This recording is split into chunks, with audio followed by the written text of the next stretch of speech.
Welcome back, Space Cadets, to Mobile Science with Beltry.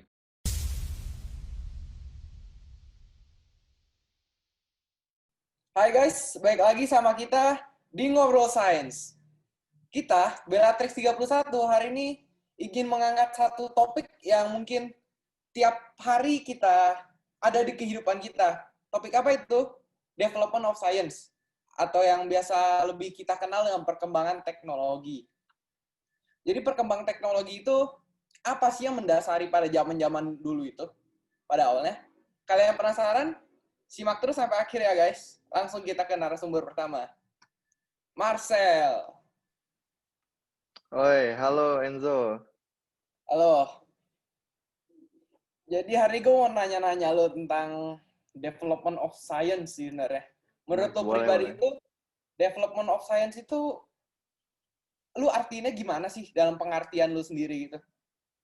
Kalau gue sih ya, kita ambil dulu deh dari kata development. Kalau development kan bahasa Indonesia tuh kan biasanya perkembangan atau nggak pengembangan gitu kan ya. Nah, Iya. dari kata itu aja tuh kita bisa tahu gitu loh kalau development of science itu berarti perkembangan yang terjadi di science gitu loh. Nah, kalau itu sih menurut gue ya kalau development of science gitu. Oke. Kalau menurut lu itu development of science ini kaitannya sama teknologi itu ada nggak sih atau gimana sih menurut lu? Kalau menurut gue sendiri tuh gimana ya, teknologi tuh berperan penting sih dalam perkembangan sains gitu. Soalnya kan seumur hidup kita kan teknologi berkembang terus kan ya. Nah, Iya. menurut gue tuh teknologi sebenarnya kunci atau faktor utamanya gitu loh buat perkembangan sains gitu. Soalnya tanpa teknologi mungkin pemahaman kita tentang sains tuh tetap di situ aja gitu loh, nggak bisa berkembang. Tapi karena evolusi ya, evolusi pemikiran manusia gitu, ya jadi sains seiring jalannya waktu ada perkembangan, ada development gitu loh. Jadi ya menurut gua kaitannya sih ada pasti. Dan itu berperan penting banget. Improve gitu lah ya. Iya, improve gitu loh. Kayak naik tangga aja. Makin nambah terus. Oke, oke. Mm-mm. Mungkin dari Marcel udah cukup, kita lanjut ke narasumber kedua, teman kita Kansa. Hai guys. Halo, halo. Langsung aja nih ya. Kalau menurut lu, Cak, Oke. development of science itu awal mulanya tuh gimana sih? Gara-gara apa gitu? Kayak yang tadi udah gua bahas di pembukaan juga. Mungkin asal usul. Jadi sebenarnya tuh pada zaman prasejarah, sains itu tuh cuma kayak dibagiin secara lisan. Terus makin lama dia makin berkembang. Ada namanya revolusi ilmiah itu terjadi pas di Eropa. Terus sekarang dari abad 18 sampai 20 kita tuh perkembangan sains udah maju banget. Dari yang tadinya cuma false beliefs, sekarang udah jadi teori-teori yang terkonfirm gitu. Udah makin jelas kebentuk gitu lah ya. Iya, Oke, mungkin ada tambahan atau mungkin gimana? apa ya? Pokoknya tuh ya sekarang kan udah 2020 nih, jadi perkembangan sains udah tambah maju, terus makin cepat juga. Terus ada satu, ini penemuan yang bikin apa ya, kayak ya jadi kehidupan tuh makin gampang gitu. Ada namanya subway. Kan sekarang di Indonesia udah ada MRT, udah mau ada MRT, itu lebih ngegampangin di kehidupan kita masing-masing kan. Iya. Jadi itu kayak unik aja di gue. Oke, sekian cukup Caca. Thank you ya. Iya. Narasumber ketiga kita, Yunika Hana. Hai. Hai. Nika kan tadi udah dengar dari Caca sama Marcel ya. Kalau menurut lu sendiri itu perkembangan ini berpengaruh nggak sih untuk kehidupan kita sehari-hari gitu? Buat aku sendiri sih jujur ngerasa kebantu banget ya dengan adanya perkembangan teknologi ini. Apalagi untuk proses belajar mengajar. Jadi dari SMA tuh sekolah aku udah memanfaatin perkembangan teknologi buat proses belajar mengajar. Contohnya pakai Edmodo buat ngirim tugas buat absen juga. Selain itu juga menggunakan Google Classroom buat nge-submit tugas-tugas. Apalagi tuh perkembangan teknologi itu kerasa banget di zaman-zaman sekarang, apalagi lagi pandemi corona gini kan. Semua orang benar-benar lagi mempergunakan teknologi secara maksimal. Semua orang sekarang apa-apanya tuh serba online. Contohnya kita sekarang pun kuliah juga pakai Zoom, pakai Google Classroom, dan masih banyak lagi. Belanja pun juga kita sekarang pakai online. Segitu aja sih dari aku. Oke. Thank you Nika. Thank you. Selanjutnya ada Nicholas 1. Halo tuh. Oke. Halo. Nick, dari yang tadi Nika udah ngomong kan, kita udah mulai secara maksimal menggunakan ini itu kan ya. Kalau menurut lu sendiri, udah nyaman nggak sih menggunakan teknologinya gitu? Kalau nyaman sih pasti ya, karena kita kan dari lahir udah dikelilingin sama teknologi yang ceritanya kalau bapak sama kakek kita nggak ada lah, bahkan nggak kepikiran mungkin teknologinya bakal kayak gini. Jadi pasti nyaman sih, karena kita nyaman. paling bagus dong. Yoi. Kalau menurut lu mau lebih lagi nggak sih teknologi baru-baru gitu, mungkin yang nanti belum pernah kita kepikiran juga? Kalau mau baru pasti, karena kalau dari namanya aja development perkembangan kan datangnya dari keinginan. Jadi harus mau lebih bagus lagi supaya bisa lebih baru. Jadi ya supaya ada perkembangan ya harus mau bisa yang baru. Mantap, Nicholas. Thank you, Nicholas. Thank you, Zo. Ya. Lanjut ke Hazelin. Halo semua. Halo, Zel. Iya. Dari yang tadi teman-teman kita udah ngomong nih, yang pasti mau lebih lagi gitu kan ya. Kalau misalkan nanti nih, entah berapa lama lagi tiba-tiba ada suatu inovasi baru gitu lah yang tiba-tiba bisa mengubah kehidupan kita, itu reaksi lu gimana sih? Menurut pribadi aku sendiri sih, mau siap atau enggaknya ya harus terima juga. Soalnya karena dunia ini berkembang terus, dan perkembangan teknologi ini semakin canggih dan inovatif untuk memperlancarkan keseharian kita.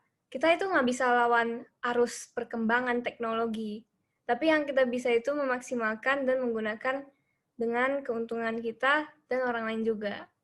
Itu aja sih. Oke, terima kasih. Berarti kita pakai secara baik gitu aja ya?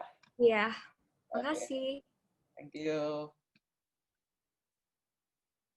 Ananda. Hai. Hai. Menurut lo itu dengan teknologi atau hal-hal yang kita udah punya sekarang itu, lo ngerasain nggak sih dalam menjalankan itu ada kesulitan-kesulitan dalam pengaplikasiannya gitu? Oke, dari gue sendiri sih sebenarnya yang masalah tema tuh untuk menerima suatu teknologi ya, misalkan kayak masyarakat Indonesia tuh belum siap mental buat menerima teknologi gitu. Jadinya kita tuh kayak makanya banyak orang yang gaptek teknologi. Jadi masalah utamanya itu sih. Sama di pelosok tuh kan nggak semua terjangkau internet kayak gitu, jadinya ya itu sih hambatan utama di Indonesia yang saya selama ini. Bener sih, belum bisa adaptasi gitu ya. Oke, thank you Ananda. Thank you. Hai Rafa. Ya, hai Zo. Dari yang tadi teman kita udah jelasin yang problematika sama yang dari sebelum-sebelumnya itu ya. Kalau menurut lo sendiri, dampak positif negatifnya dari development of science ini untuk kita tuh apa sih sebenarnya? Kalau menurut gue sendiri ya, dampak positifnya itu banyak banget sih. Kan berarti development of science tuh kemajuan teknologi dari segi sainsnya kan udah maju banget tuh. Berarti dari segi buat kesehatan dan lain-lain tuh berarti udah maju semua kan. Nah itu kalau menurut gue tuh dampak positif banget sih buat Indonesia. Kalau misalkan perkembangan teknologi tapi bukan dari sainsnya juga, itu udah maju banget sih, kayak kita dapat informasi bisa lebih cepat dan lain-lain gitu deh. Pokoknya banyak banget deh dampak positifnya. Kalau dampak negatifnya tuh menurut gua apa ya? Ya paling kita jadi kayak gadget banget gitu.